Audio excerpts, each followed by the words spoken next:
नमस्कार मित्रांनो, मराठी क्राईम स्टोरीमध्ये आपलं स्वागत आहे. एक लग्न झालेला तरुण असतो. हा तरुण दिवसभर काम करून जेव्हा घरी येतो त्यावेळी त्याची पत्नी त्याला बोलते की अहो, मी बरेच दिवसापासून माझ्या माहेरी गेली नाही. तुम्ही तुमच्या कामावरून 2-4 दिवसाची सुट्टी काढून घ्या. आपण दोघे माहेरी जाऊ आणि त्या ठिकाणी 3 ते 4 दिवस राहू. पतीला देखील ते पटते आणि हा तरुण आपल्या पत्नीसोबत माहेरी जातो. जावई घरी आले म्हटल्यानंतर सासरच्या लोकांनी जावयाचे चांगल्या प्रकारे स्वागत केलं आणि चांगल्या प्रकारे जेवण वगैरे खाऊ घातलं आणि त्यानंतर सासरच्या मंडळींनी जावयाची झोपण्याची व्यवस्था केली. जावई जेवण वगैरे केल्यानंतर रूममध्ये झोपण्यासाठी जातो. मात्र रूममध्ये जावई गेल्यानंतर हा जावई अशा प्रकारे धक्कादायक कृत्य करतो की तुम्ही ऐकाल तर तुमच्या तळपायाची आग मस्तकात गेल्याशिवाय राहणार नाही. काय घडलं होतं त्या ठिकाणी आणि कुठे घडली ही सत्य घटना आपण सविस्तर या घटनेमधून पाहूया. आजच्या सत्य घटनेची सुरुवात होते उत्तर प्रदेश राज्यामधून. उत्तर प्रदेशमधील कासगंज जिल्ह्यामधील पारशी नागला पोलीस स्टेशन आहे आणि पारशी नागला या गावात विजयराज नावाचा तरुण आपल्या परिवारासोबत राहत होता. त्याचे वय 25 वर्षाचे होते. विजयराज हा हळूहळू लहानाचा मोठा होत झालेला होता. तो तरुण वयात आलेला होता, मात्र कोणतेही कामधंदे करत नव्हता. त्याने शिक्षण देखील सोडलेले होते. आता विजयराजचे आईवडील त्याला म्हणाले की तू शिक्षण वगैरे काही करत नाही तर आता तुला काम करावे लागेल, कारण पुढे चालून तुझे लग्न करायचे आहे. काहीतरी काम वगैरे बघ.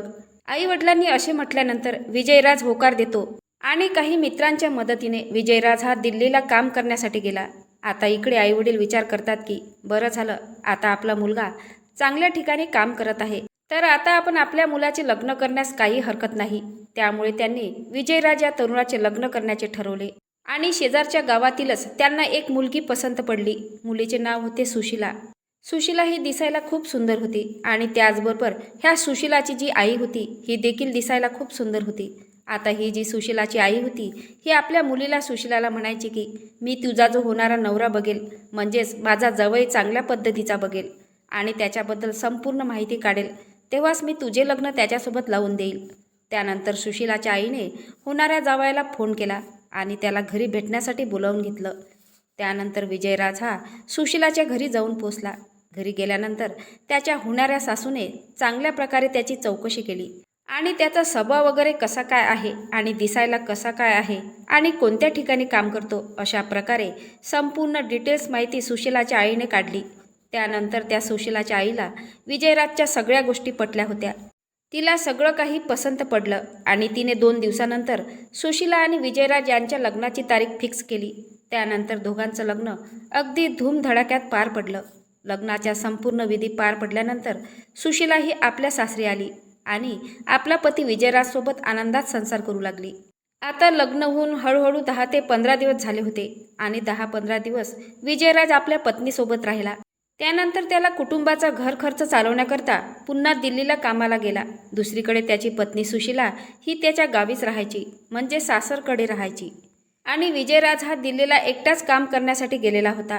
विजयराजची पत्नी सुशीला ही विजयराजला फोन करत असायची आणि बोलायची की अहो, तुम्ही मला भेटायला लवकर या.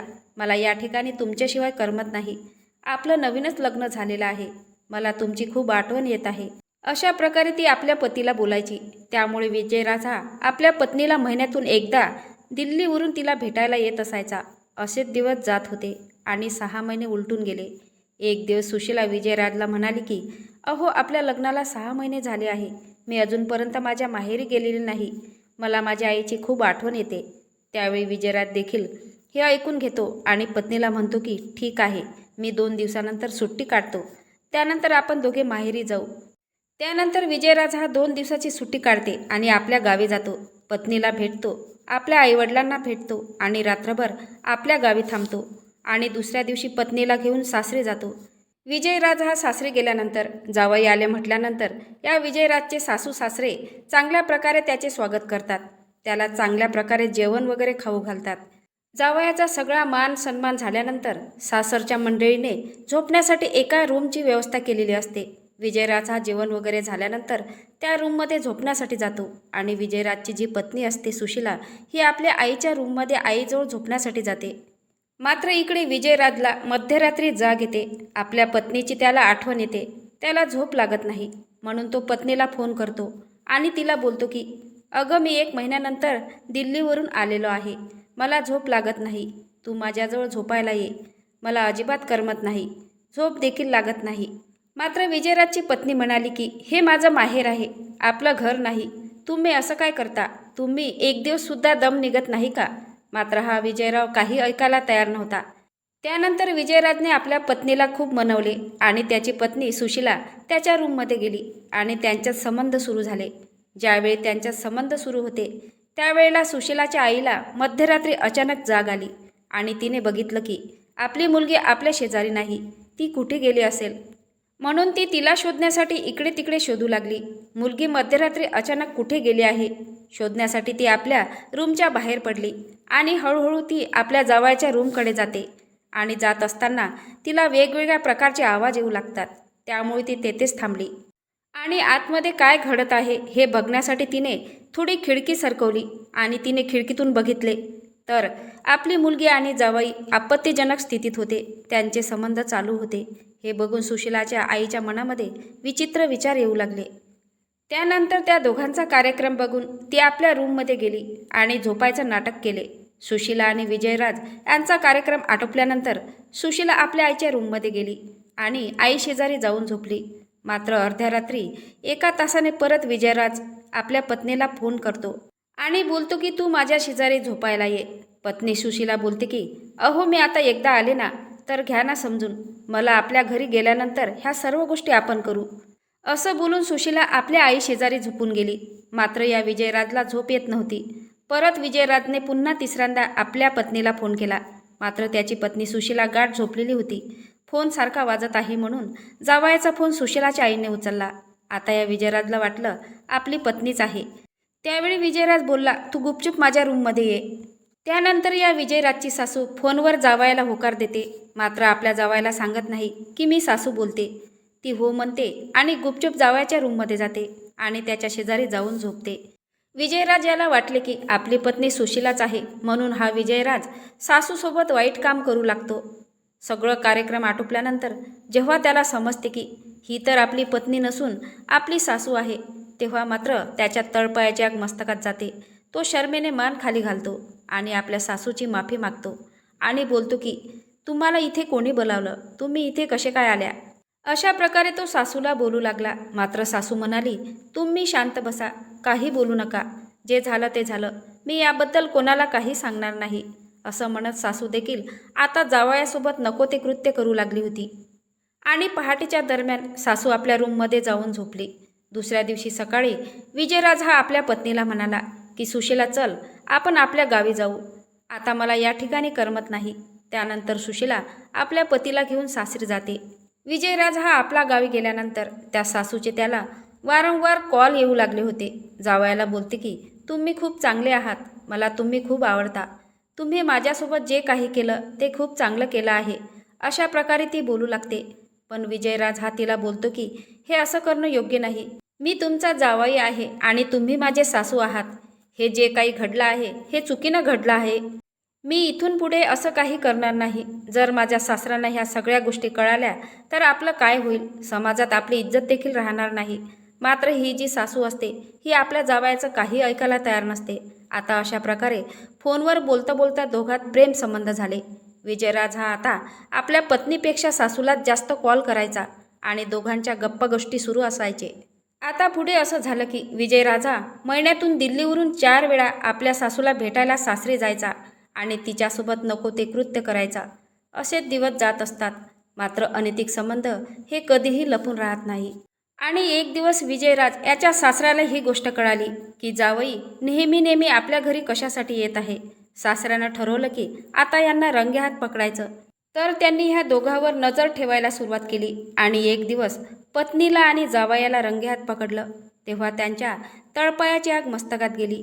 त्यांनी आपल्या पत्नीला जावयाला समजून सांगितले की तो तुझा जावई आहे, तुला असं शोभत नाही. तू आपल्या मुलीचा संसार बर्बाद करत आहे. समाज काय म्हणेल? समाजात आपली इज्जत राहणार नाही.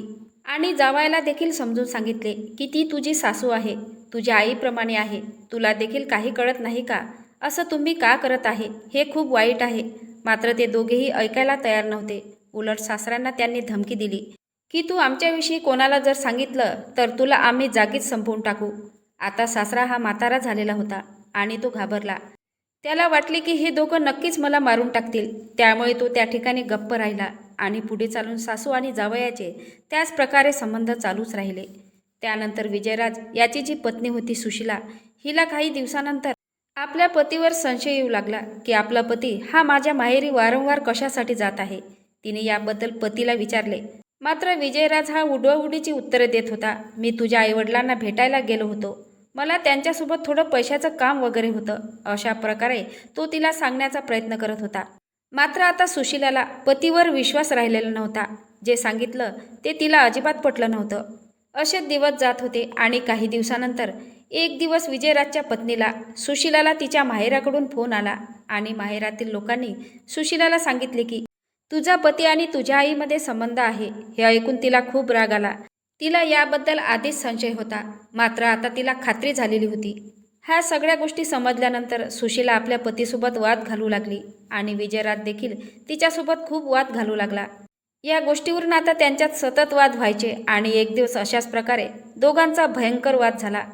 या वादातूनच विजयराजने रागाच्या भरात आपल्या पत्नीचा करकचून गळा दाबला आणि क्षणात पत्नीचा त्या ठिकाणी जीव गेला. काही आसपासचे शेजारी पाजारी, काही गावातील लोकांनी पोलिसांना फोन केला. पोलीस तात्काळ घटनास्थळी दाखल झाले. पोलिसांनी मृतदेहाचा पंचनामा केला आणि पोस्टमॉर्टमसाठी पाठवून दिला. त्यानंतर पोलिसांनी गावातील लोकांशी चौकशी केली असता त्यांना सासू आणि जावयाचे अनैतिक संबंध असल्याबाबतची माहिती मिळवली. पोलिसांनी तात्काळ विजयराज याला ताब्यात घेऊन त्याला बेड्या ठोकल्या आणि त्याला न्यायालयात हजर केले आहे. सध्या हे प्रकरण न्यायालयात चाललेले आहे. पुढे चालून विजयराजला नक्कीच कठोरात कठोर शिक्षा मिळेल. मित्रांनो, अशी विचित्र आणि नात्याला कलंकित करणारी ही घटना आहे. याचा शेवट भयंकर झाला. या अनैतिक संबंधामुळे एका महिलेचा जीव गेला. या कलियुगामध्ये काय चाललेलं आहे? समाजातील लोकांना नात्यांचा विसर पडलेला आहे. क्षणिक सुखासाठी नको ते वाईट कृत्य करतात आणि शेवटी तुरुंगात जाऊन बसतात. क्षणिक सुखासाठी आपल्या आयुष्याची राख रांगोळी करून घेतात. या घटनेचा उद्देश कोणाच्या भावना दुखवण्याचा नाही किंवा अश्लीलतेचा प्रसार करणे नाही, तर आपणास जागृत करण्याचा इशारा आहे. आजच्या सत्य घटनेबद्दल तुमचं मत काय आहे ते नक्की कमेंट बॉक्समध्ये सांगा. नवीन असाल तर चॅनलला सबस्क्राईब करा, लाईक करा. भेटूया पुढल्या व्हिडिओत. जय महाराष्ट्र.